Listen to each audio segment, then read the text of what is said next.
Education మరియు స్కాలర్షిప్తో చదవాలనుకుంటున్నారా? అయితే విదేశ్ కన్సల్ట్ని సంప్రదించండి. కేంద్రంలోని బీజేపీలో ఎంతో మంది నాయకులు ఉంటారు. నిరంతరం బీజేపీలో మేధోమథనం జరుగుతూ ఉంటుంది.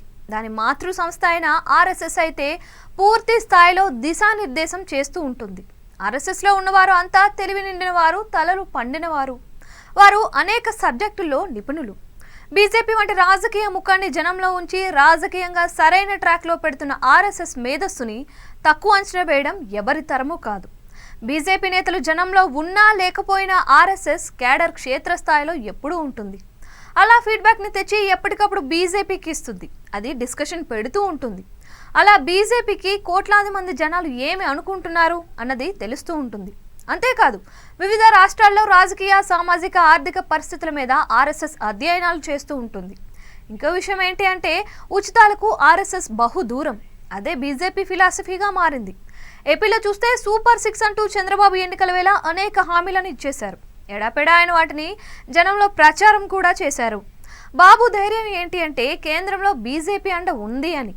నిజానికి ఏపీ ఆర్థిక పరిస్థితి బాబుకు తెలియంది కాదు అని అంటారు. అయితే కేంద్రం మద్దతు ఉంటే తాను హామీలను నెరవేర్చగలను అని ఆయన భావించారు.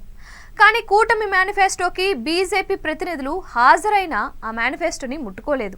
దాంతోనే టీడీపీకి షాక్ కొట్టినట్లయింది. ఉచిత హామీలు తమవి కావు, తమ నెత్తిన అవి ఎప్పటికీ భారం కాకూడదు అని ముందు చూపుతోనే బీజేపీ ఇలా చేసింది అని నాడే అంతా అనుకున్నారు. అదే ఇప్పుడు ఆచరణలో జరుగుతోంది. బీజేపీ పొత్తులో టీడీపీ ఏ మేరకు లాభపడింది అన్నది పక్కన పెడితే ప్రభుత్వ పరంగా మాత్రం ఆర్థిక సాయం అనుకున్న స్థాయిలో దక్కడం లేదు అని టాకు. తెలుగుదేశం హామీలు ఆ పార్టీ ఇష్టం అన్నట్లుగానే బీజేపీ వ్యవహరిస్తోంది అని అంటున్నారు. నిజానికి అమరావతి రాజధాని నిర్మిస్తానని విభజన చట్టంలో పెట్టినా దానికి కూడా 10 ఏళ్ల తర్వాత రుణం మాత్రమే ఇప్పిస్తున్న కేంద్రం నుంచి ఉదారంగా నిధులను ఆశించడం అంటే అది తప్పే అవుతుంది. దాంతో హామీల విషయంలో తెలుగుదేశం పార్టీలు ఏవో పడమని కేంద్రం చోద్యం చూస్తుంది అని వినిపిస్తోంది. ఇక మేనిఫెస్టోనే తమ చేతులతో ముట్టని బీజేపీ నుంచి కేవలం హామీల కోసం నిధులు అడగడం కూడా టీడీపీకి అయ్యే పని కాదు అని వేరేగా చెప్పక్కర్లేదు.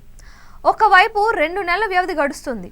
ఒక్క సామాజిక పెన్షన్లు తప్ప మరే హామీని కూటమి నెరవేర్చలేదు. ఏ హామీ ముట్టుకున్నా షాక్ కొడుతుంది.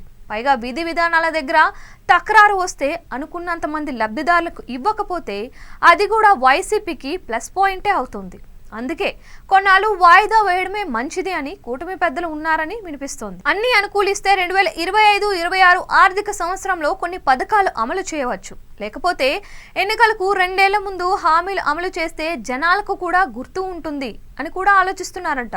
మొత్తానికి బీజేపీ హామీల విషయంలో తప్పించుకుందని టీడీపీతో పాటు చంద్రబాబు దొరికిపోయారు అని అంటున్నారు.